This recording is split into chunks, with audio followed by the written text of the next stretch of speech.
Us this hour, really happy to have you here. There is a lot that the U.S. government and this presidential administration is failing at right now in the courts, in public opinion, in politics, in the technocratic and practical functions of government. Even some of their schemes and scams are falling apart. Every day, every news cycle, the list just piles up of things at which they are failing. Today, for example, the Justice Department and the Homeland Security Department learned that their officials may be held in contempt of court by a federal judge in Rhode Island. The administration put out a press release lying about this particular judge, vilifying this particular judge in terms that were not true. What it said in the press release about this judge was false. Now, today in court, the Justice Department's lawyer begged the judge's forgiveness for that. He admitted in today's court hearing in Rhode Island that he, in fact, had deliberately withheld information from this judge. He said he only did so because the Department of Homeland Security explicitly instructed him to do that. That's really bad, but he sort of threw himself on the mercy of the court, told the judge he's so sorry. Lying to a federal judge, lying about a federal judge, is a really big deal if you're a lawyer or a government official. And even though Trump's Justice Department lawyer, quote, profusely apologized for it in court today, the judge said at this hearing today that she is weighing contempt charges against DOJ officials and Homeland Security officials for the lying. That is very not good. And that happened today while another federal judge, a judge in Alabama, is also weighing a very serious allegation, a potentially very consequential allegation, that DOJ lawyers may have lied to the grand jury in a very high-profile case in Alabama. This is the case about the Southern Poverty Law Center, where Trump's DOJ has brought a bizarre prosecution against that longtime civil rights group. The Southern Poverty Law Center, in responding to the indictment, they've done something very unusual now. They have now asked the judge in that case to allow them to see the transcript of what the lawyers from Trump's DOJ actually told the grand jury behind closed doors. When they went in to talk to that grand jury, to convince that grand jury to sign off on the indictment on this civil rights group, they want to know what Trump's DOJ lawyers said to that grand jury. This is a very rare request. This is a very unusual thing to request of the judge in a court case. But the reason they have done it is because in this case, in the Southern Poverty Law Center case, the indictment really makes it seem like Trump's Justice Department lawyers might have lied to the grand jury, might have told them things either about this civil rights group or about the law that were just factually wrong. The arraignment in that case is on Thursday. The judge is right now considering whether to release the grand jury information to the defense. If that happens, if it does turn out that the lawyers at Trump's DOJ lied to the grand jury in order to get that indictment, not only would that instantly end the indictment, end the case, it could very easily mean contempt of court or discipline or even disbarment for the Trump lawyers involved here. The fact that this is even in play in a high-profile case like this is unheard of for Justice Department lawyers. But in Trump's Justice Department, that's kind of how they roll. They are not great at this. They are really not great at this. Politically, they're not great at this either, it turns out. In an environment where the Republican Party is embodied essentially entirely by their leader, where nobody else is allowed the oxygen to thrive or speak, the latest Washington Post ABC News Ipsos poll has Trump negative 25 overall. He's 25 points underwater on his overall approval rating. And that's kind of the high point for him in this poll. Minus 25 is kind of as good as it gets. On the economy, his approval rating is 31 points underwater. On the Iran war, his approval rating is 33 points underwater. On inflation, Trump's approval rating is 45 points underwater.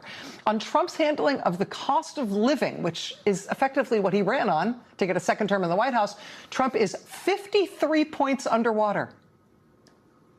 76% of the country disapproves of Trump's handling of the cost of living.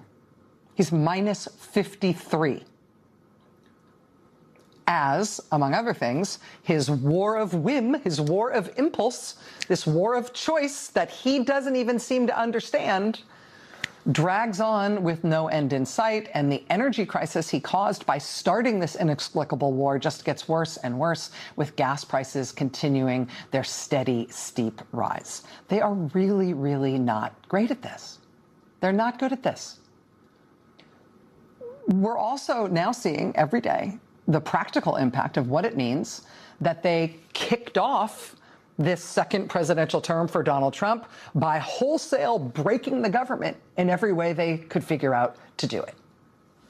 And we're seeing that in very practical ways. Like, regardless of your politics, regardless of your ideological cant, we're seeing it in very practical consequences. Last month's tornado outbreak in Kansas City, Kansas. Trees damaged, homes damaged, mobile homes and RVs overturned, people injured. Turns out people had basically no warning of those tornadoes last month. And why not? Right? Usually a tornado watch goes up a few hours before storms are anticipated. But in the Kansas City, Kansas tornadoes last month, they only got the tornado watch up about 30 minutes before the first storm hit. And that's not the warning, hey, it's coming. That's the watch, which usually gives you hours of notice to let you know that tornadoes are a possibility that day. They only got 30 minutes before the watch. No time to get ready, which undoubtedly affected people's preparedness and undoubtedly affected the amount of damage and potentially the number of injuries. What happened there? Why did the people get no notice? Quote, many forecasting offices in the Great Plains did not launch weather balloons at 7 a.m. that day, as they have for decades. And why didn't the National Weather Service offices launch the weather balloons that morning, as they always have every 7 a.m. every day for decades? Well, thank Donald Trump. Weather balloon launches was one of the first things that had to go when Donald Trump, in his infinite wisdom, started radically cutting the staffing levels at the National Weather Service and NOAA, the National Oceanic and Atmospheric Administration. Why did he cut those jobs? What do you have against weather forecasting and tornado watches? Who knows? But there's your tornado warning system on Trumpism. And again, this isn't abstract, this isn't theoretical, it isn't ideological, it's just failure. It's what happens when you break things. Turns out then they're broken, so they don't work when you need them to work. They really are not great at this. The Trump administration, in its infinite wisdom, also this year radically has screwed up its agriculture numbers, which has turned out to be a huge, expensive catastrophe. Here's a byline, Kansas City, Missouri, from the New York Times. After Trump's agriculture department made its estimate last summer of how much corn American farmers would harvest this year, quote, the projection had to be repeatedly revised upward until in January, the department found 1.3 million more acres of corn that it had not accounted for in its earlier estimate. 1.3 million acres is an area, quote, larger than Delaware. Why is this estimate important? Well, traders use this estimate to buy and sell commodities, affecting the prices that farmers receive for their crops. Farmers use the estimate to make decisions about how and when to try to sell their crop for the most money. But under Donald Trump, the U.S. government is apparently no longer capable of making these very basic estimates. Quote, it was a miss. No other way to call it. It was the department's worst projection in recent memory. And why did they screw this up? Why did it happen? I don't know. You tell me. Quote, it came as the Trump administration was cutting staff at the Agriculture Department. The Agriculture Department lost 23,000 employees in 2025 as Elon Musk's Doge slashed jobs across the federal government. The National Agriculture Statistics Service, which produces the crop reports, was one of the hardest hit divisions. They took its staff from about 800 down to about 500. Yeah, and then weirdly, it turns out the crop reports started sucking worse than they ever had, which kicks American farmers in the teeth right at the moment that Trump's other genius policies mean they can't afford fertilizer or diesel for their tractors or for the trucks to get their harvest to market. if anyone in the world will still buy their harvest, since Trump screwed all that up with his tariffs adventure as well. I mean, they're really not good at this. As the war in Iran seems to have become a hot war again today, with U.S. and Iranian ships firing at each other in the Strait of Hormuz, President Trump has decided at the same time that he's going to pull 5,000 U.S. troops out of Germany. Now, wait, why does that matter for the Iran war? Germany isn't Iran. Well, when Trump started the war in Iran, without hardening or protecting any of our gazillion military bases and installations all over the Middle East, which were now in the range of fire for Iranian missiles and drones, oops. Where do you think they sent the U.S. troops who had to be evacuated really quickly off of all of those undefended bases all over the Middle East? Where'd they send them? They sent them to Germany, because we have a really big troop presence in Germany and lots of facilities for our troops in Germany. There have been hundreds of U.S. troops wounded in Trump's Iran war so far. Where do U.S. troops get evacuated to when they're wounded in the Middle East? They get evacuated to Germany, because we have such a big troop presence there and lots of military facilities there to handle those things. Trump is now sending 5,000 American troops home from that crucial position. Trump is simultaneously re-upping the war in the Middle East and also shrinking our ability to support that war from the place where we support a war like that, which is Germany. Why did he decide to do this now? Simultaneously upping the Iran war and also taking away the military's ability to support the troops that are there fighting the war. Why did he decide to do this now? Where did he get this idea? Well, you know, little clue in the fact that he's done this exact same thing before. In his first term in 2020, you might remember this, it went down kind of exactly the same way. In 2020, Trump announced that he was going to take thousands of U.S. troops out of Germany. And the Pentagon was totally blindsided. Nobody could figure out why he announced it. Turns out he had just talked to Vladimir Putin right before making that announcement about pulling U.S. troops out of Germany. Of course, you know, Putin, more than anything, wants U.S. troops out of all of Europe. So he was delighted. Then that was in June 2020. Then the following month, July 2020, Trump talked to Putin again. And right after talking to Putin again, Trump reiterated more forcefully this time, I really mean it. I want those thousands of U.S. troops taken out of Germany. The only reason it ultimately didn't happen back then is because that was already late in the year in 2020, and then Trump lost the presidential election, and President Joe Biden countermanded Trump's ridiculous, nonsensical order. But now Trump's back in the White House, and so here we are again, and it's gone down exactly the same way. The president publicly announced that he wants thousands of U.S. troops pulled out of Germany. The Pentagon, once again, totally blindsided. Nobody knows why he has done this.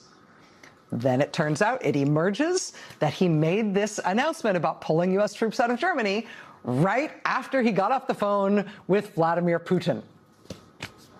Pulling U.S. troops out of Germany is something that Vladimir Putin and the Kremlin really, really want. Something that would be terrible for the United States, but really good for Vladimir Putin. And somehow, magically, every time Trump talks to Vladimir Putin, he emerges from that phone call with this same idea over and over again to give the Kremlin what it wants, even though it is terrible for the United States, and particularly terrible for the United States military right now, while they're fighting a war in the Middle East that Trump started for who knows what reason. They're not good at this. It was 3 months ago tonight when the president posted online a video depicting former President Barack Obama and former First Lady Michelle Obama as if they were apes. President Trump did later take it down. He refused to apologize for it and still hasn't to this day. That was 3 months ago. It was 5 months ago when Donald Trump confirmed something that he had previously long denied. Back in his first term, President Trump had told a group of senators at the White House that he thought it was terrible that immigrants to America were from S-hole countries. And according to reporting at the time, he named some predominantly black countries, and he said they were S-hole countries, and couldn't we instead have immigrants from predominantly white countries? He mentioned Norway. Since countries with white populations are apparently good, and countries with black populations are swear words. So Donald Trump said that in his first term, and when it was reported that he had said that, he denied it. He said he had never, ever used that language. But then just a few months ago, he started bragging proudly.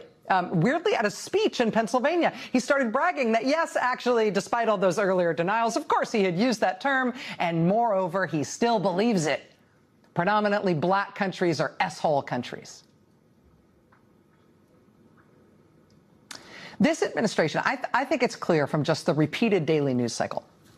I think this administration is bad at everything they set their mind to. They're terrible in the courts, to the point where, like, their performance in court jeopardizes the law licenses of everybody who speaks for them. They're terrible in the court of public opinion, which you can see in the polls, which is going to have a big political impact on them the next time people get a chance to vote for them en masse. They're terrible, really terrible, at all the technocratic, practical stuff a government is supposed to do, including, like, basic stuff like the weather.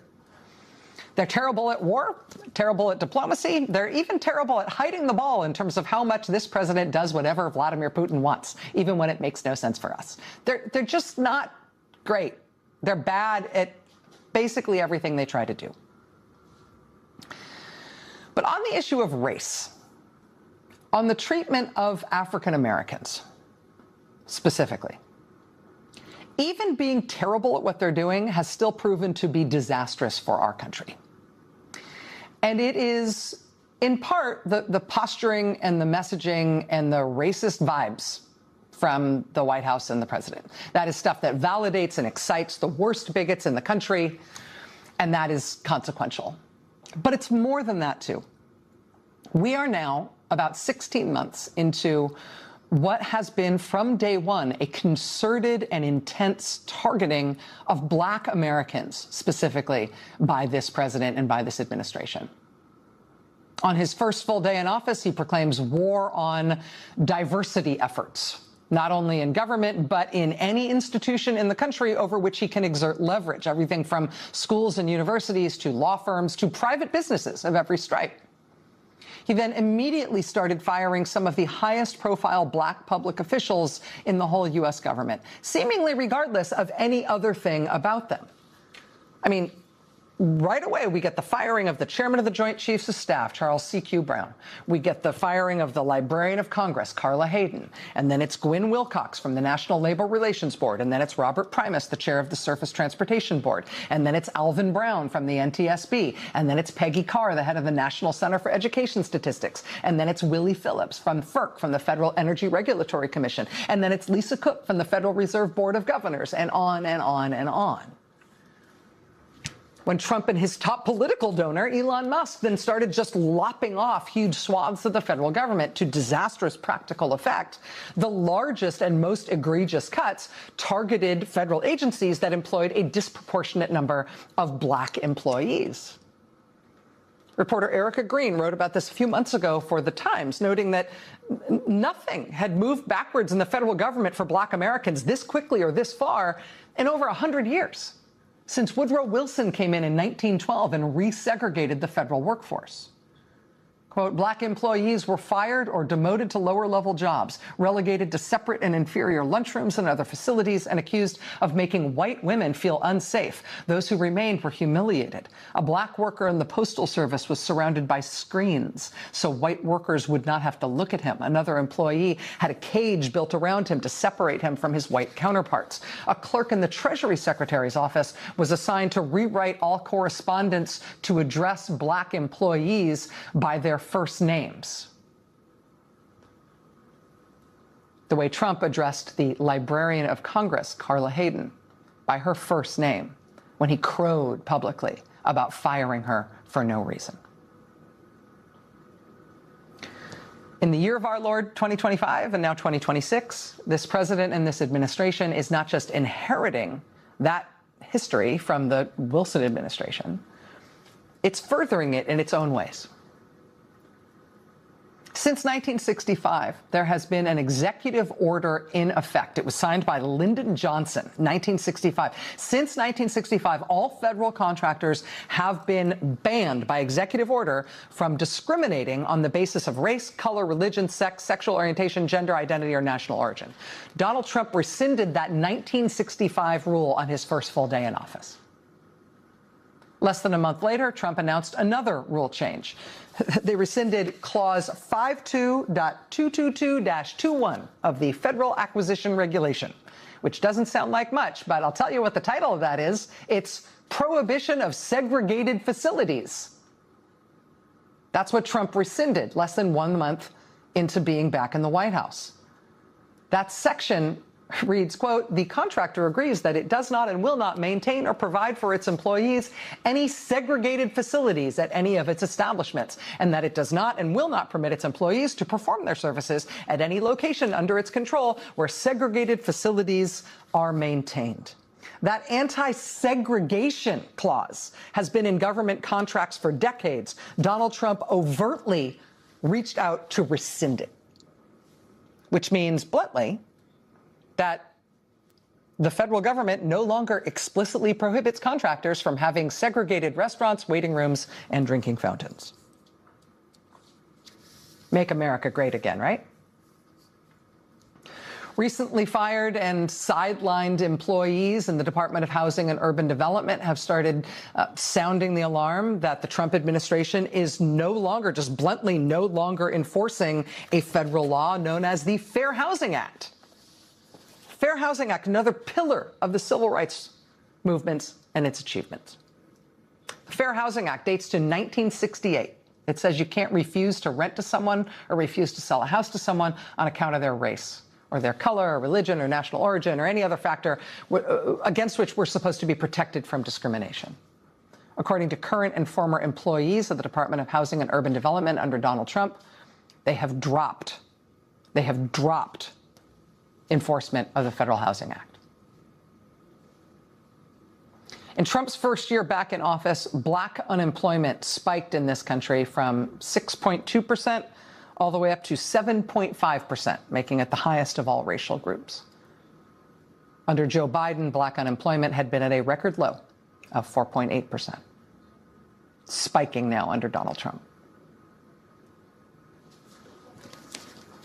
The Trump administration, generally speaking, is bad at its work. It is bad at what it sets its mind to in all sorts of ways. But black Americans, African Americans, have been targeted by this administration in a concerted way that has nevertheless been devastating, even though the Trump administration isn't good at anything they set their mind to. And that was all before the conservative majority on the U.S. Supreme Court, including all of Trump's appointees, voted to effectively end the Voting Rights Act a few days ago. As soon as the court said they would take up that case, people started mapping the worst-case scenario for what Trump and the Republicans would do, particularly in the South, if the court gutted the Voting Rights Act of 1965, the crowning achievement of the civil rights movement. And the before and after looks like the snapback after the end of Reconstruction, after the Civil War. I mean, look at the state of Louisiana there. A third of the population of Louisiana is black. Louisiana's Republican governor canceled congressional elections that are already underway in that state to rush through new maps that will presumably make sure that even though 1/3 of the population of that state is black, there will be no black representation in Congress for Louisiana at all. South Carolina, 1/4 of the population is black. They have one majority-minority district represented by an African-American Democrat, Jim Clyburn. They are going to try to get rid of that one black district so that South Carolina is all white, all Republican in representation, while 1/4 of the people who live in that state are black. In Tennessee, 1 in 6 residents is black. Republicans now want to make sure all 9 congressional seats in Tennessee are white. All 9 of them. They want it to be 9-0, white and Republican, when 1 in 6 people in that state is black. In her dissent from the majority ruling, Justice Elena Kagan said it will likely cause the largest reduction to minority representation since the end of Reconstruction. She probably didn't need to use the word likely there. The war on black Americans that is being waged by this president and this Republican Party is one of the only things they have put their mind to in this past year that they've actually done pretty well at. A comprehensive attack on black public officials and black public power. A comprehensive attack on black public officials in the federal government, black employees in the federal government, black representatives in Congress, and now all around the country, where everywhere Republicans are in charge, they are scrambling to make sure that black public officials can no longer hold office. We're going to talk tonight about the pushback against that and the strategies to make them pay for it, both in Louisiana, which is ground zero here, and around the country. We're going to talk tonight about some surprising pushback from churches and the clergy. We're going to talk tonight about a blistering takedown of Trump and the administration in federal court in Washington in a most unexpected case. But big picture here, we are in the middle of something really radical in this country, not just to get rid of our constitutional republic, to replace our form of government with something else, but to get rid of the multiracial democracy that our Constitution is supposed to protect. It is a war on black America. The fight to save it is looking like it's going to be the fight of all of our lives. More ahead tonight. Stay with us. 2028, Republicans could draw maps that would give them as many as 19 of those seats in the House. One analysis shows the Congressional Black Caucus shrinking by as much as a third. That's the risk. That's what Democrats are looking at if they do nothing. But what if Democrats fight back with every single thing they've got? What if Democrats, everywhere they can, draw maps that maximally favor them? The voting rights group Fair Fight Action estimates that Democrats could pick up 10 seats by 2028. Democrats could pick up 10 seats using maps drawn in states where Democrats control the state legislature. If Democrats gain control of more state legislatures, say this year in November, if they win in places like, say, Wisconsin, they could pick up as many as 22 seats, which would all but erase any advantage Republicans are about to give themselves by losing the Voting Rights Act's protections. The first thing that means is that races for state legislature, state House and state Senate this year just got way more important. In the immediate run, and the right here, right now, Democrats are already taking steps to protect what they have, to try to expand the map. Today, the Democratic leader in the House, Hakeem Jeffries, said he's already talking to Democratic officials in his home state of New York to come up with a plan for new maps there in time for 2028. He said today, quote, "This is just the beginning. Across the nation, we will sue, we will redraw, and we will win." The "we will sue" part of that strategy is key because Democrats and voting rights groups are also pushing back in the courts wherever they can. As I mentioned at the top of the show, the Republican governor of Louisiana just took the extraordinary step of announcing it was an emergency and stopping an election that was already underway, specifically so his state can draw new maps that favor Republicans and that disfavor black voters in Louisiana. Today, a coalition of voters and voting rights groups sued the governor for stopping those elections after Louisianans had already started to vote. In a statement announcing the lawsuit, they said, by attempting to suspend an ongoing election, state officials are creating confusion, undermining public trust, and placing partisan interests above the constitutional rights of Louisiana voters. Black voters in communities that have long fought for equal political representation should not be forced to bear the burden of unlawful power grabs designed to silence their voices. Elections belong to the people, not to politicians seeking to manipulate the rules. Joining us now is attorney Sophia Lynn Lakin. She is director of the ACLU's Voting Rights Project. The ACLU is representing those voters and civil rights groups in court.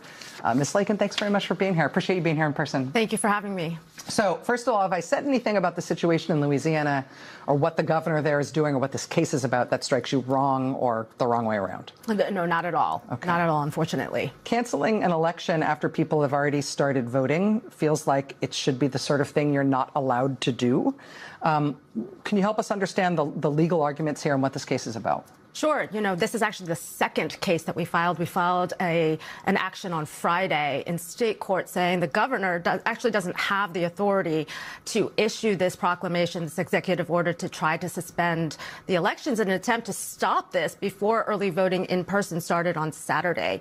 Unfortunately, the court denied our temporary restraining order there, so we have since, as you've pointed out, moved in federal court today to try once again to put a stop on what's creating massive confusion. We are hearing Republican election administrators calling this a nightmare for election administrators. It is chaotic. People don't understand what the situation is.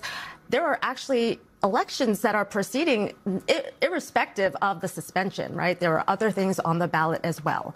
So if voters think that, oh, the election is off, they may not have their opportunity to even vote in those other elections, too. So we're talking about tens of thousands of voters who have turned out, who have cast ballots already, having their ballots suspended, and we are potentially canceled. A true disenfranchisement of voters in the very real sense of the word. So voters are being handed a ballot where where there's lots of different races on the ballot. They're being told some of your votes here will count, but some of them won't.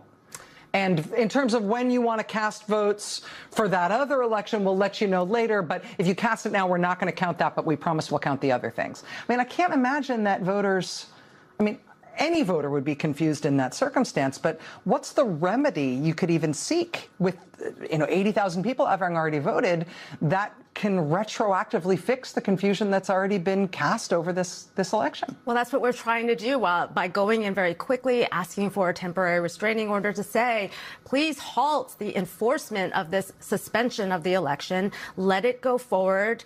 Count everyone's votes that have been currently cast and continue on with this election. If you want to redraw these maps, we can talk about that at a later date. But at this moment in time, you're just causing chaos, you're disenfranchising voters, you're creating a situation that nobody wants to see when it comes to talking about elections that have integrity. I know that the ACLU is also involved in a number of other cases over gerrymandering and racial discrimination in places like North Carolina, Texas, and Missouri.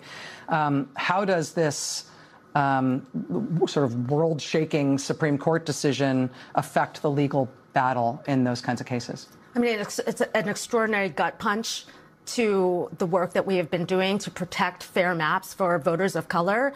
The Supreme Court, in its majority opinion, describes this as an update to the Voting Rights Act when, as Justice Kagan points out in her dissent, it is all but dead. Yeah. And that's really going to be a challenge for us going forward. This is one of the principal tools that we have used to bring progress to this country, to bring diversity in our representation, to ensure that voters of color have a say, an equal say in our political process. And it's going to be difficult without this primary legal tool to ensure that we aren't rolled back to a time before the Voting Rights Act, to a time of Jim Crow. Sophia Lynn Lakin is director of the ACLU's Voting Rights Project. You have your work cut out for you. Thanks for being here to help us understand. Thank you for having me. Appreciate it. All right, we'll be right back. Stay with us. We showed you some of these images from Providence, Rhode Island. This was outside the Citizens Bank annual shareholders meeting. These folks were demanding that Citizens Bank, which is based in the Northeast, they should drop the big financial investments that bank has in two private companies that run immigrant prisons for the Trump administration. And it was not just at that shareholders meeting. There have been protests all across the Northeast, specifically targeting Citizens Bank because of its involvement with Trump's immigration prisons. Citizens Bank, stop funding ICE prisons. One Rhode Island union has now said it's withdrawing hundreds of thousands of dollars from Citizens Bank in protest of what Citizens is doing with Trump's immigrant prisons. On top of that, a coalition of dozens of religious groups in Boston, they've announced that they will be pulling $1 million out of the bank unless leaders at the bank at least held a meeting with them to discuss their concerns. They made that threat, that charge, basically, last week. In a statement, Citizens Bank said in response that it does not comment on specific customer or client partnerships.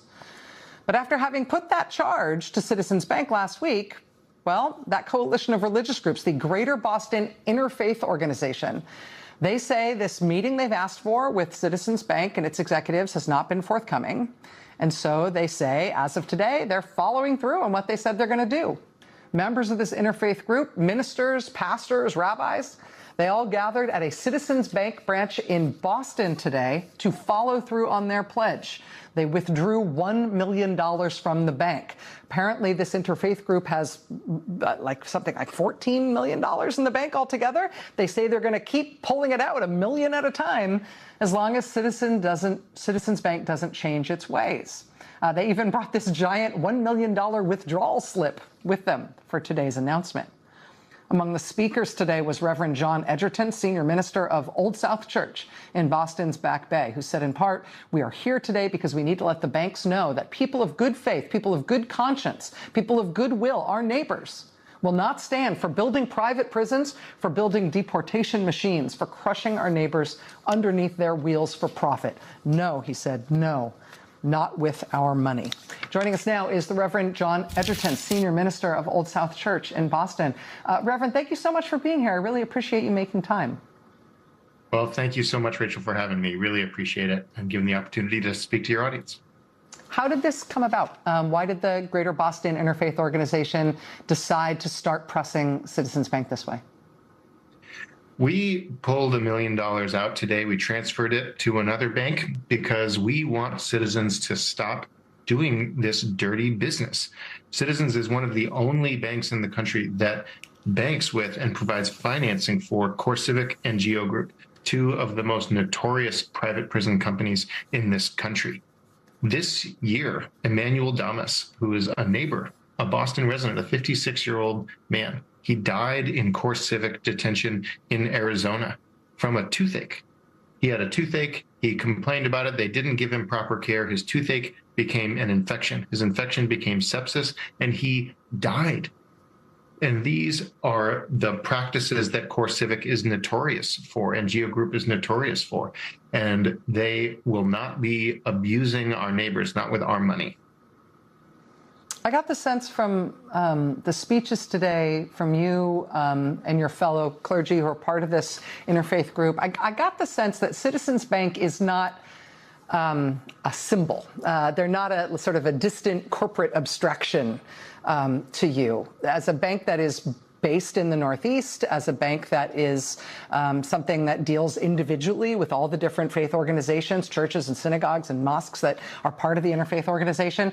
I got the sense that you as faith leaders in Boston have a real relationship with Citizens Bank, and that is part of why it both pains you and motivates you that you haven't been able to shift them on this. Is that fair?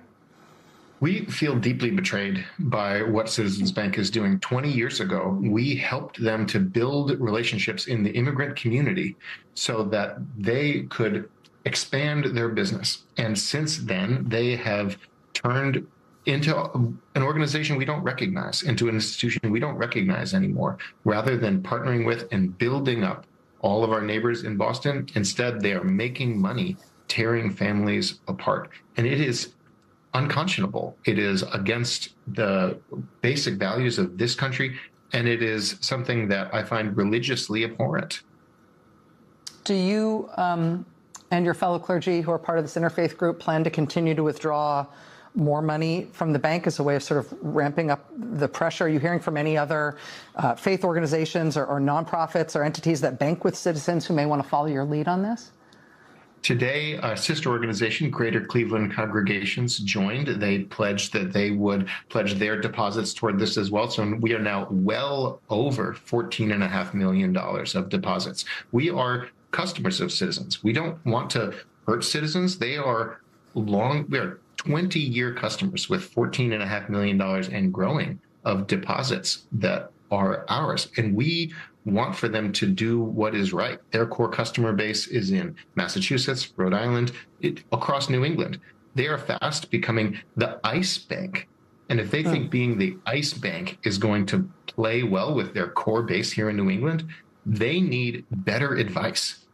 And that is what we are trying to do, is give them some good advice, which is that they need to stop being involved in this dirty business.